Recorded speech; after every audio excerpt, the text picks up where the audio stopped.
And that's the philosophy of people who haven't grown up and want the state to be their mommy and daddy. Nonetheless, so they're immature people. I used to be immature. I used to be left-leaning, but they're not evil people. They're just manipulated, and manipulated into thinking that the capitalists or the aristocracy is the problem, and so on. Anyone who studies the Russian Revolution will know that the Tsar regime was making incredible reforms. They had given all kinds of land to the peasants. They were making incredible progress, and that was what was threatening the revolutionaries, because they're afraid they wouldn't have an excuse for their revolution. But all these idealistic programs are just window dressing in order to sucker the people in. These people care only for power. Once they have power, they just blow off, their supporters, and they really don't care. Nope, people at that level really don't care. We don't. It's very rare to see rare to see a genuinely altruistic movement, but I think we have seen that in the case of religions and in the case of Christianity, especially early Christianity. As a Jewish man, and I know you don't put that first in your life, just like I told you I'm Scottish, but I don't put that first in my life either, which I think is a healthy way to look. But I don't deny that I'm Scottish, and I find it of some amusing and of some interest that I'm Scottish, and so I'm not out to deny it or anything or to wipe out the identity. I just don't say that the Scottish are supremacist and deserve to rule the whole world, are gods on earth, that's all, which makes me a little bit different than many of the Jews. Do you feel a mission or a calling to Jews? In other words, are you out to rescue Jews? Is that more important to you than rescuing just human beings at large, Henry?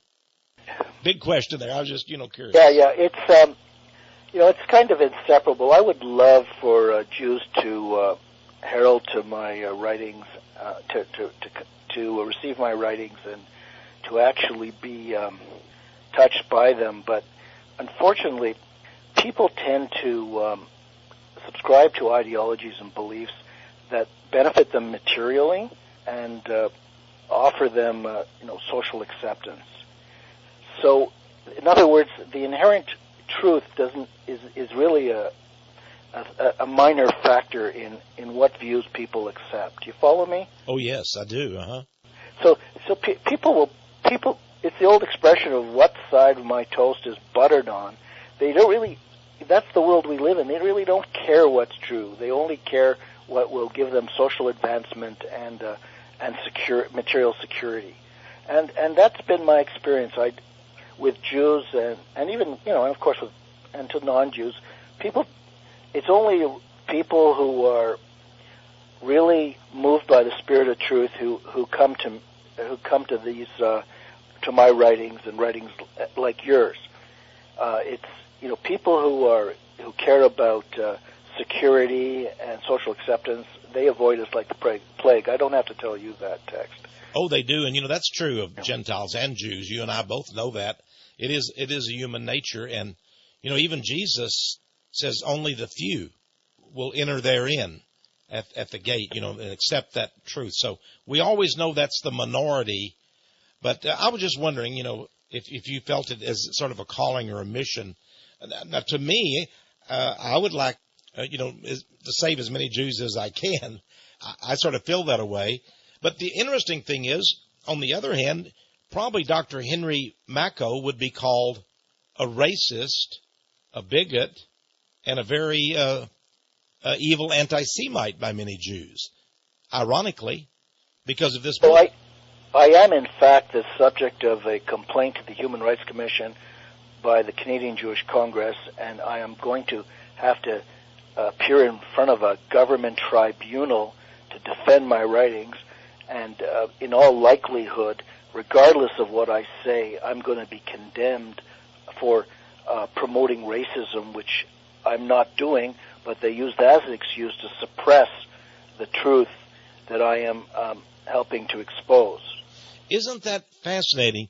You oppose racism. You oppose Jewish supremacism, or I suppose supremacism of any sort, and you're exactly, though, the one that is falsely accused of that. This seems like some kind of a new inquisition that you have to face a tribunal for your writings. They're not accusing me of Jewish supremacism. No. But you're the one that opposes Jewish supremacism or racism, but they're trying to say that you are an anti-Semite. In other words, they're again, we have Satan twisting the truth. You and I, Henry, are exactly the ones who fight racism. You know, I started off this program telling you my philosophy, which I think pretty well comports with yours. It's maybe not exactly. I'm not trying to. Well, I'll tell you, I think race is a good thing, and all this conduct, racism has gotten a bad name because it means you're going to harm someone of a different race. But a race is part of your identity. If it's good enough for Israelis, it's sure good enough for Europeans, don't you think? Yeah, I do. And hey, by the way, I even put Texas first. I'm a Texan. So that's sort of an American second. And I agree with you on that. Yeah. They talk about sexism too, but that just means they're trying to deny differences between sexes. But there are differences between sexes, and there are probably differences between races. But this isn't about one race being better than another. I see races as all members of the human family. Each have something to contribute. It's not about one being better than another.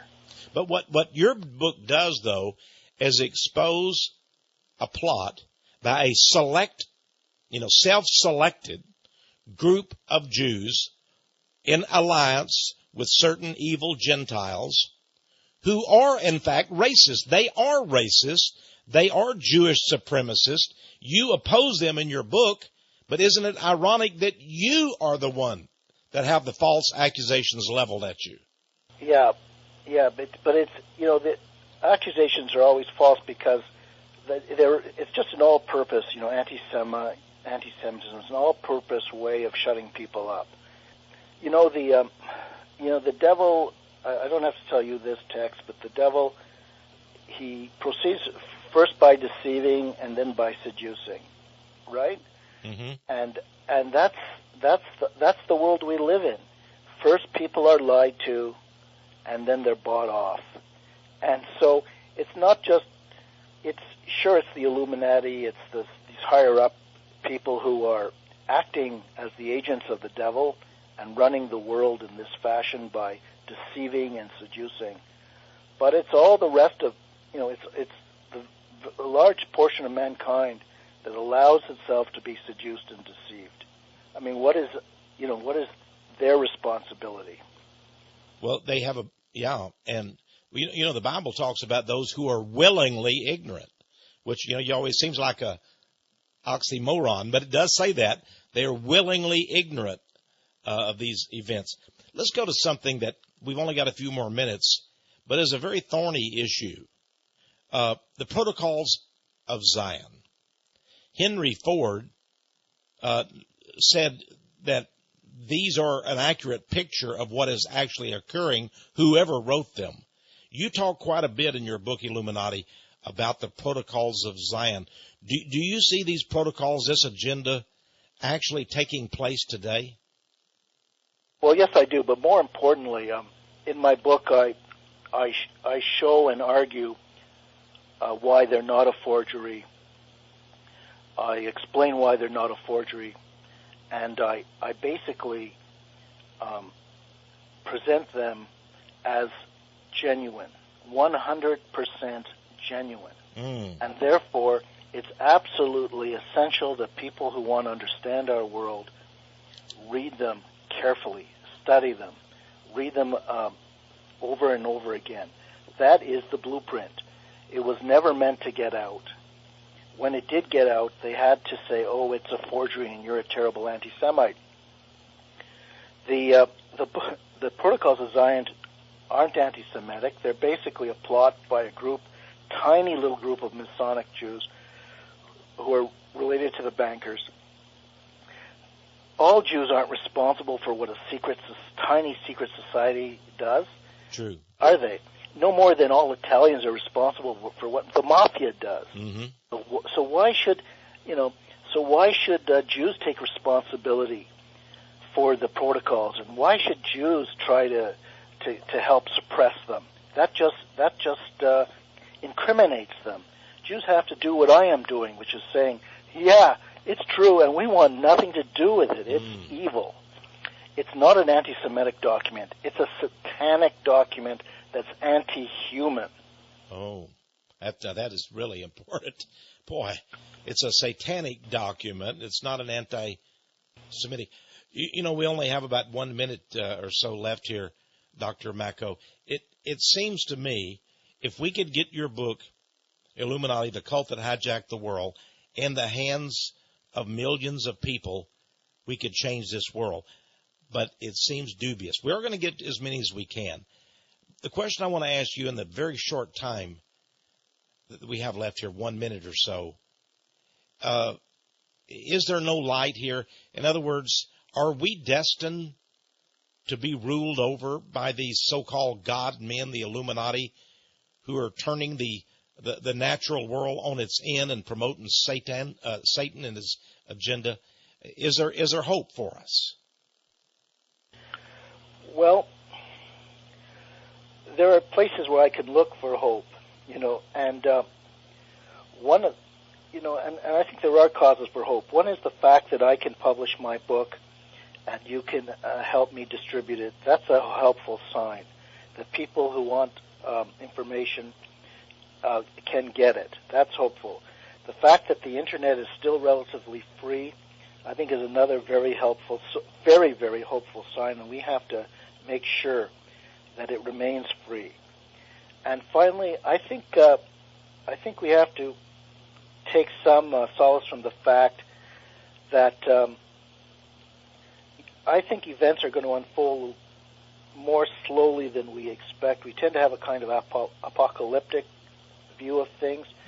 I like to think we have a couple of decades left before things get grim. This is a very long-term conspiracy, and they're going to be happy just to see people like me and you, Tex, die natural death, and deal with the younger generation that isn't quite so obstreperous. Well, they're in trouble because we have a lot of young listeners, Dr. Henry Mako, and I think we're going to pass on the torch. Hey, I want to thank you, Dr. Mako, for being my guest today. Please stay with me. I want to talk with you right at the end of the program after it's over. But thank you so much for your courage, for your writings, and I hope to have you as a guest again very soon. Well, thanks very much, Tex.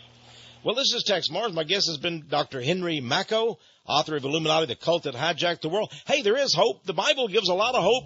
Revelation, the final book in the Bible, tells how it's all going to end. And I'm telling you, I smile every day.